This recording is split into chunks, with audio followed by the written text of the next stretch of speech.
Existe um momento, um único momento na história, em que o céu se calou, a terra tremeu e o destino de toda a humanidade foi decidido. Um momento em que a morte pensou que tinha vencido, mas estava completamente errada. Hoje, milhões celebram a Páscoa, mas poucos realmente entendem o que aconteceu ali. Porque a Páscoa não é sobre tradição, não é sobre cultura, não é sobre símbolos. A Páscoa é sobre uma batalha invisível, uma batalha entre a vida e a morte, entre o pecado e a redenção. E no centro dessa batalha está um nome que divide a história em antes e depois: Jesus Cristo. Muito antes da cruz, muito antes da ressurreição, a Páscoa já existia. No livro do Êxodo, capítulo 12, um povo vivia escravizado, oprimido, sem esperança. Era a noite da libertação.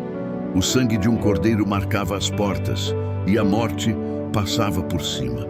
Aquilo não era apenas um evento histórico, era uma profecia, uma sombra de algo muito maior que ainda viria. Porque séculos depois, um novo cordeiro seria entregue, não para libertar um povo de uma nação, mas para libertar toda a humanidade do pecado. E esse cordeiro não fugiu. Ele se entregou. Era noite, na última ceia, o pão foi partido e algo invisível aconteceu ali. Este é o meu corpo, entregue por vós. Naquele instante, a história começou a mudar, mas ninguém entendeu. Horas depois, um beijo selaria uma traição. Judas, um dos 12, alguém que caminhou com ele, viu milagres, ouviu sua voz e mesmo assim o entregou. No Getsemane, o peso do mundo caiu sobre os ombros de Cristo. Ele não temia a morte, ele carregava algo muito maior: o peso do pecado da humanidade. Pai, se possível, afasta de mim este cálice. Mas não foi afastado, porque o amor escolheu ficar. O julgamento foi injusto, a multidão gritou, a verdade foi rejeitada e então veio a cruz. Cada golpe, cada espinho, cada queda não era apenas sofrimento físico, era redenção sendo escrita. Do alto da cruz, ele disse: Pai, perdoa-lhes. Quem faz isso? Quem perdoa enquanto é destruído? Ali, o Filho de Deus estava pagando um preço. E esse preço não era dele, era nosso.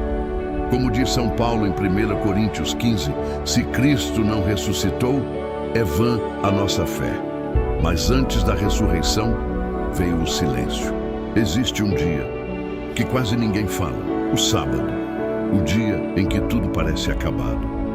Cristo está no túmulo, os discípulos estão perdidos, a esperança parece morta. E talvez esse seja o momento mais parecido com a sua vida. Quando você reza e não sente nada. Quando você acredita, mas tudo desmorona.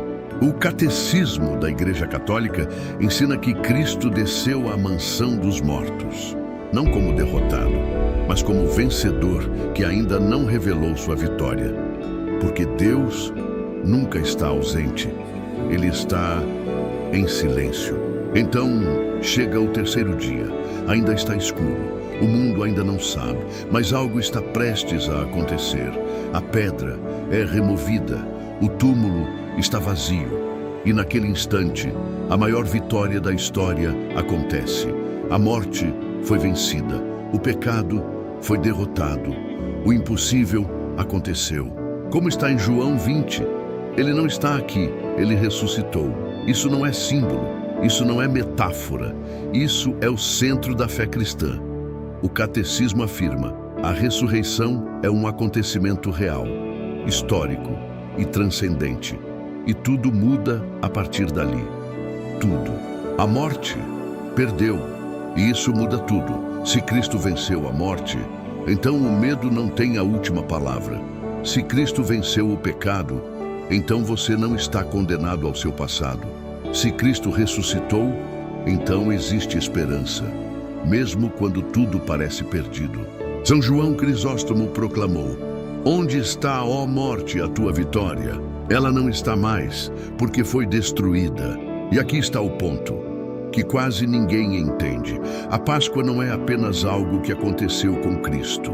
A Páscoa é algo que precisa acontecer em você. Morrer para aquilo que te afasta de Deus. Ressuscitar para uma vida nova. Como dizia Santo Agostinho, a Páscoa é a solenidade das solenidades, porque nela tudo recomeça. O pecado não define mais você. O passado não aprisiona mais você. A morte não é o fim. A Páscoa é um convite. Hoje, enquanto o mundo celebra, Deus está te chamando para sair do seu túmulo, chamando para deixar aquilo que te prende, chamando para viver de verdade. A pergunta não é se Cristo ressuscitou. A pergunta é: você vai continuar vivendo como se ele ainda estivesse morto?